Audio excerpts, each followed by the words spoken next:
에스겔 48장 1절부터 14절에 있는 말씀으로 큐티인 제목은 예물로 드릴 땅입니다. 에스겔 47장의 주제는 거룩한 새 땅에 관한 환상입니다. 하나님이 바벨론 포로에서 돌아올 이스라엘 백성이 차지하게 될 땅의 경계선을 일일이 정해 주십니다. 그리고 땅 분배의 대상은 이스라엘의 12지파죠. 이스라엘의 회복은 그들에게 자격이 있기 때문이 아니라 하나님이 그들의 조상에게 가나안 땅을 주기로 손을 들어 맹세하셨기 때문에 이루어지는 것이죠. 하나님이 이스라엘 영토의 동서남북 경계선의 구체적인 지명을 알려주시고 이렇게 땅의 경계선을 직접 정해주심으로 이스라엘 백성의 모든 삶이 하나님의 주권 가운데 있다는 것을 또한 알려주셨습니다. 하나님은 이스라엘 백성과 함께 머물러 사는 타국인들에게도 땅을 기업으로 주라고 말씀하십니다. 이방 신앙을 버리고 하나님께 돌아와 가정을 이룬 타국인을 본토에서 난 이스라엘 족속인 그들의 동족과 같이 여기라고 명령하시는 거죠. 여기에는 혈통적인 의미의 이스라엘뿐만이 아니라 하나님의 백성으로 살기 원하는 이방인들까지 포함하는 진정한 의미의 하나님 나라를 이루고자 하시는 하나님의 깊은 뜻이 담겨 있습니다. 오늘은 하나님이 북쪽 끝에서부터 단, 아셀, 납달리, 므낫세, 에브라임, 르우벤, 유다의 몫을 정해 주십니다. 유다 지파의 경계선 다음으로 동쪽에서 서쪽까지는 이스라엘 백성이 예물로 드릴 땅이라고 합니다. 하나님이 성소에 있는 이 땅을 제사장에게 돌리고 제사장의 경계선을 따라 레위인의 몫을 주되 그 땅은 절대 팔지 못한다고 말씀하십니다. 첫째는 7지파의 몫입니다. 1절부터 4절입니다.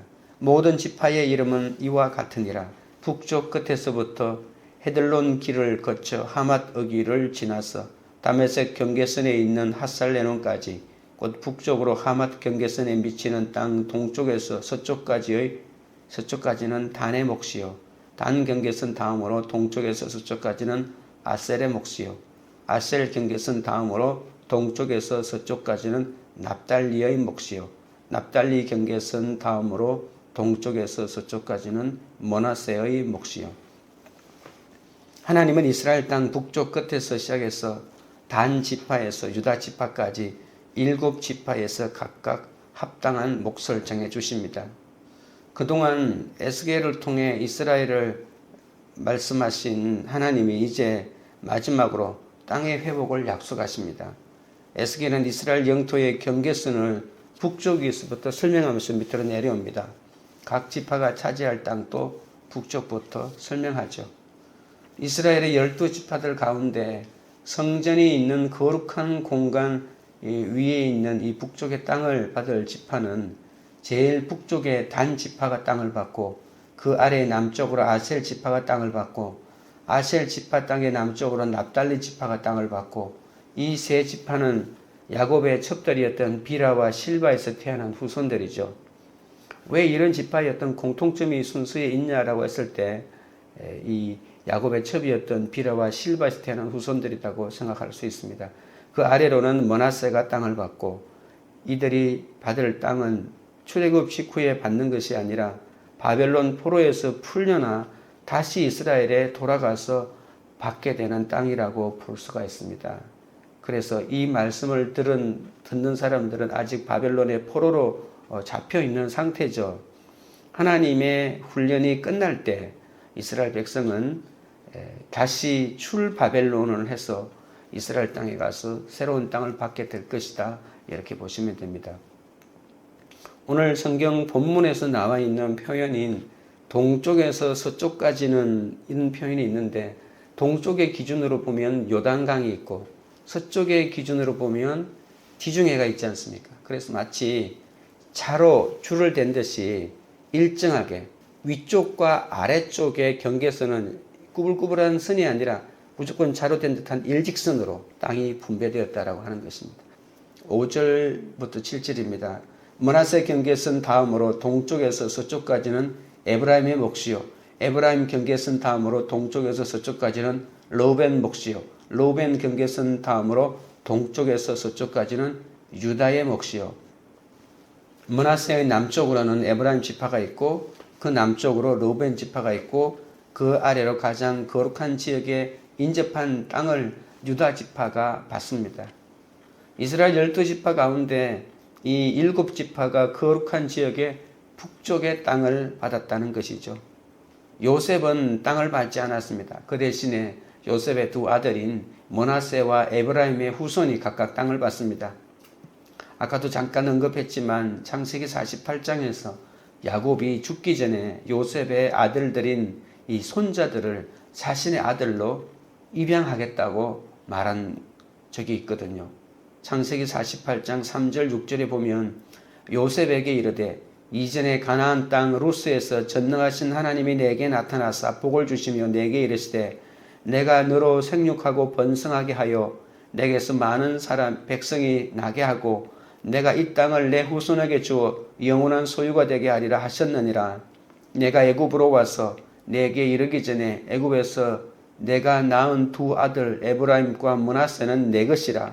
르우벤과 시므온처럼 내 것이 될 것이라. 이들 후에 내 소생은 내 것이 될 것이며 그들의 유산은 그들의 형의 이름으로 함께 받으리라고 말하고 있습니다. 요셉에게 두 몫의 유산을 주기 위한 야곱의 배려입니다. 더욱이 요셉에게서 비롯된 두 지파는 북쪽의 땅을 받는 7지파들 중에서 가장 중앙의 땅을 받습니다.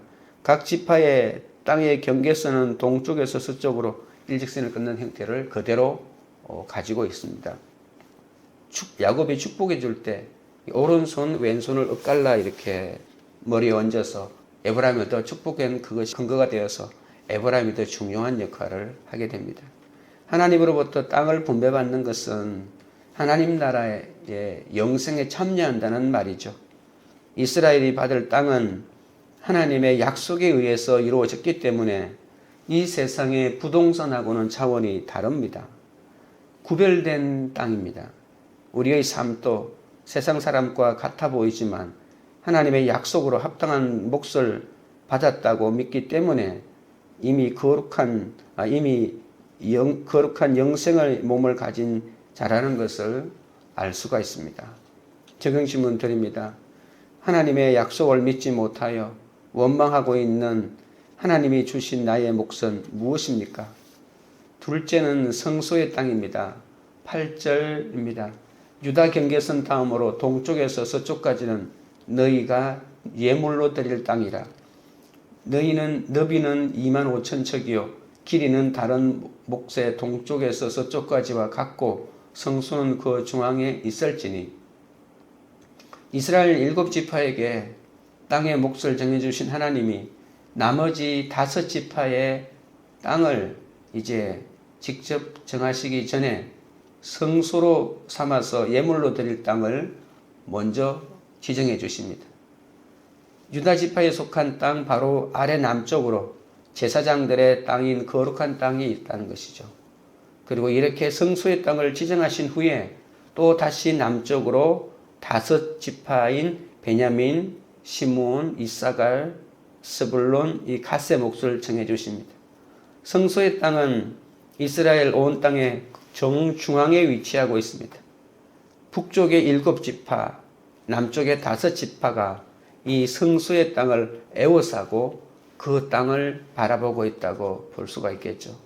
그래서 거룩한 땅은 이 확실히 이스라엘 땅의 가장 중간에 있을 뿐만이 아니라 영적인 중심지이기도 합니다. 그 땅이 그렇게 중요한 것은 그 땅이 물리적으로도 가장 중심에 있을 뿐만 아니라 그 땅을 소개할 때 거기에 많은 주의를 기울이고 있는 것을 볼 수 있습니다. 다른 지파들의 땅을 말할 때는 보통 한 줄로 넘어가죠. 동쪽에서 서쪽까지 이렇게 말하면서. 그러나 거룩한 땅에 관해서는 무려 15절이나 할애하면서 소개하고 있습니다. 그리고 그 거룩한 땅의 길이가 25,000척이라고 했는데 이것은 13km라고 보시면 됩니다. 폭은 그 땅 가운데에서 가로질러 뻗어 있죠. 그러니까 북쪽과 남쪽이 13km의 길이, 동쪽에서부터 서쪽까지 다 거룩한 땅이라고 하는 것이죠. 우리는 보통 성전이 있는 그것만 거룩한 땅이라고 우리가 볼 수 있는데, 에스겔이 분배하는 새로운 땅은 아예 동쪽에서 서쪽까지 13km 되는 굉장히 넓은 땅 전체가 다 거룩한 땅으로 언급되어 있습니다. 9절입니다. 곧 너희가 여호와께 드려 예물로 삼을 땅의 길이는 25,000척이요 너비는 10,000척이라. 그 중심에는 25,000척의 네모난 땅이 있으며 그것 자체는 동서쪽으로 뻗은 길고 가느라는 세 개의 땅으로 구성되어 있다는 것입니다. 그 중에 두 개는 너비가 10,000척이고 한 개는 5,000척입니다. 예물로 드릴 땅이란 우리가 눕고 앉고 일어섬의 모든 일상의 삶이 하나님께서 우리의 중심이 된다는 것이고, 우리의 모든 일상의 삶이 하나님께 드려질 예물이라는 그런 뜻이 함께 들어가 있습니다. 새롭게 나눠질 기업의 땅 중심에 하나님께 예물로 드릴 땅이 존재한다는 말이 바로 그 뜻입니다. 구별된 땅의 중앙에 성소가 있고, 이것은 바로 하나님이 우리 삶의 모든 중심이 된다는 그런 뜻입니다. 성소의 땅은 이스라엘 12지파 온 백성이 자신들의 삶의 기준과 중심으로 삼는 곳입니다. 우리에게도 무엇보다 마음의 중심에 두어야 할 성전이 있죠. 그 성전을 중심으로 살아갈 때 하나님이 우리의 삶을 기쁘게 받으십니다. 예배가 회복되어야 모든 것이 회복됩니다. 예배를 사모하고 예배가 기다려지고 예배의 기쁨과 감격이 있을 때 하나님의 말씀이 비로소 능력이 됩니다. 내 인생에 찾아오는 모든 전쟁은 내 전쟁이 아니고 하나님의 전쟁이기 때문에 세상의 방법이 아닌 하나님의 방법으로 싸워야 합니다. 인간이 죽는 것은 칼이나 총에 의해서 죽는 것 같지만 그렇게 죽는 것이 아니고 하나님의 섭리에 따라 죽는 것이죠. 우리 인생은 하나님의 말씀, 언약궤를 중심에 두고 싸우는 전쟁입니다. 총을 들고 싸우는 것이 아니라 제사장의 나팔 소리를 듣고 찬송과 기도와 말씀으로 싸워 이겨야 되는 싸움입니다. 적용 질문 드립니다. 예배가 내 생활의 중심이 되고 있습니까? 그렇지 않다면 그 이유는 무엇입니까? 셋째는 제사장과 레위 사람의 땅입니다. 10절입니다. 이 드리는 거룩한 땅은 제사장에게 돌릴지니 북쪽으로 길이가 25,000척이요 서쪽으로 너비는 10,000척이요 동쪽으로 너비가 10,000척이요 남쪽으로 길이가 25,000척이라. 그 중앙에 여호와의 성소가 있게 하고, 제사장의 땅에 성전이 있습니다. 북쪽에서 시작한 지파별 땅 분배는 가운데 있는 거룩한 지역에 관한 언급으로 잠시 멈추게 되죠. 이 땅에 관한 내용은 이미 에스겔이 45장에서 언급한 것과 그 모습과 규모에서 별 차이가 없습니다. 차이가 있다면 일반인들이 자신들의 영토에 세울 성읍의 규모가 45장에서는 가로 세로가 각각 5,000척인, 그러니까 2.6km에 달하는 정사각형이라고 했는데, 본문에서는 이 성의 담을 각각 4,500척 길이로 세우고 성벽 앞에 각각 250척에 달하는 정원을 두라고 말씀하십니다. 성의 한 면의 길이가 5,000척인 것은 같지만 모든 면에 이 250척인 130m에 달하는 이 완청 지역을 중간에 이렇게 두라고 하는 것이 차이가 있습니다. 11절 12절입니다. 이 땅을 사독의 자손 중에서 거룩하게 구별한 제사장에게 돌릴지어다. 그들은 직분을 지키고 이스라엘 족속이 그릇될 때에 레위 사람이 그릇된 것처럼 그릇되지 아니하였느니라. 땅의 예물 중에서 그들의 예물을 받을지니 레위인의 접경지에 관한 가장 거룩한 예물이니라. 제사장들은 사독의 자손들로만 구성되어 있습니다. 그들이 이 땅을 받게 된 것은 그들의 신실함에 대한 하나님의 보상입니다. 우리가 지난번에 살펴보았던 것처럼 레위인들이라고 다 제사장이 아니라 레위인들 중에서 아론의 후손들만 제사장이라고 했죠. 그래서 이 레위인들 중에서, 그러니까 아론 자손이 아닌 사람들 중에서도 제사장을 세워서 사역을 맡겼는데, 그들이 우상을 숭배하고 그리고 백성들이 우상을 숭배할 때 말리지도 않고 가르치지도 않았기 때문에 하나님이 분노하셔서 성소에서 일하지 못하게 하고 성전 뜰에서 허드렛 일을 하게 허락했잖아요. 그러나 이 사독계열 제사장들에게는 하나님께서 일일이 가르침을 주시면서 그들이 잘하고 있다고 칭찬했는데, 오늘 11절에 특별히 이 땅을 사독의 자손 중에서 거룩하게 구별한 제사장에게 돌릴지어다라고 다시 한 번 더 일반적인 레위인들이 아니라 사독계열의 제사장들이라고 정확하게 집어서 말씀하고 있는 것이죠.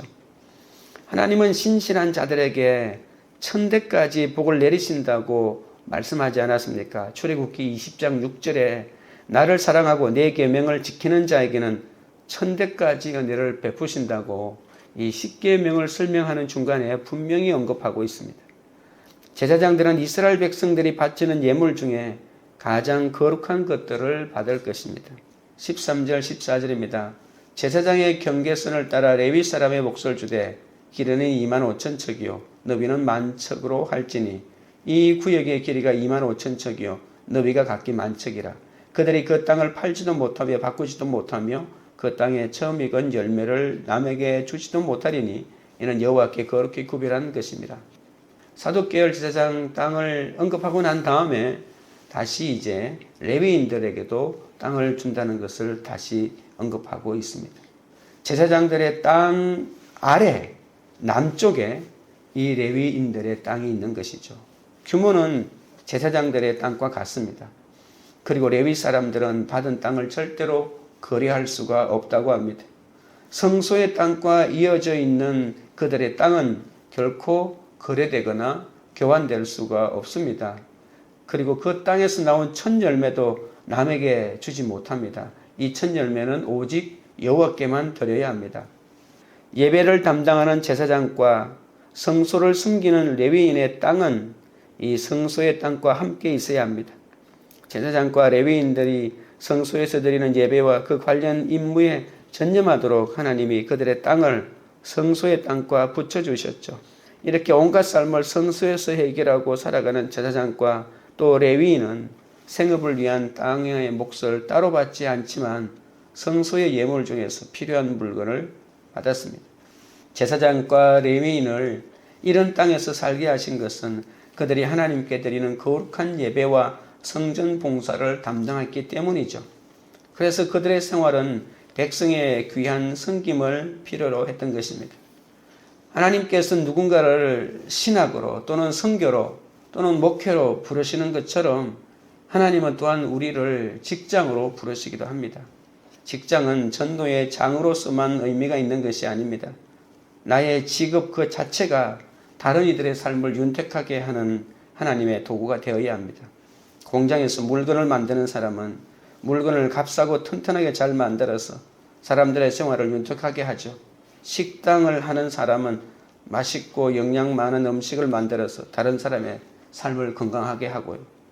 전화 받는 업무를 하는 사람은 친절하게 전화를 받으면서 다른 사람의 마음을 따뜻하게 합니다. 그래서 우리의 직장은 쓰거질 세상 것이 아닌 이 섬김의 장이라고 볼 수가 있습니다. 주어진 내 업무를 정성스럽고 성실하게 최선을 다하는 것이 선교 못지않게 중요한 십자가입니다. 그러므로 내가 하는 그 일이 목사가 하는 일 못지않게 중요한 일임을 알아야 하는 거죠.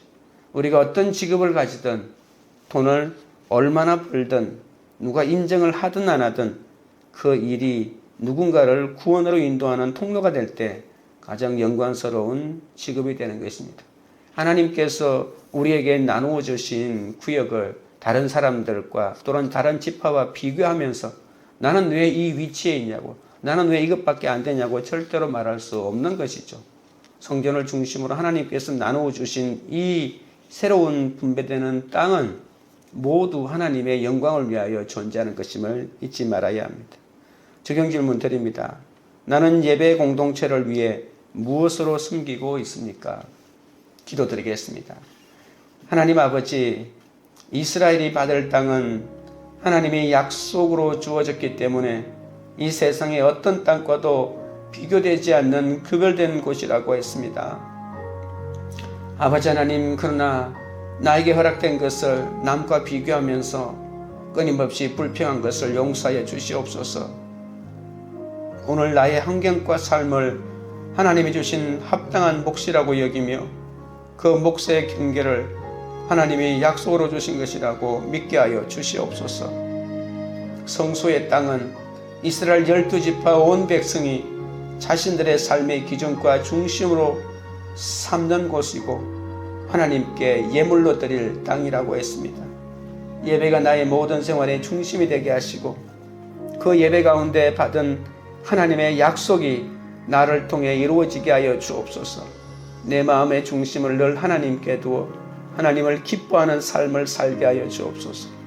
거룩한 땅에 제사장과 레위인을 살게 하셔서 하나님께 드리는 거룩한 예배와 성전 봉사를 담당하게 하신 것처럼 우리의 하나님께 드리는 헌물과 신앙 고백이 하나님께 드려지는 예물이 되게 하여 주시옵소서. 우리가 어떤 직업을 가지든 돈을 얼마나 벌든 누가 인정을 하든 하지 않든 그 일 가운데 누군가를 구원으로 인도하는 통로가 될 때 그 일이야말로 가장 영광스러운 직업이 된다는 것을 깨닫게 하옵소서. 관계 우리들 교회가 하나님의 약속을 믿지 못하여 원망하지 않고 하나님이 주신 각자의 몫을 받아 누리는 공동체가 되게 하옵소서.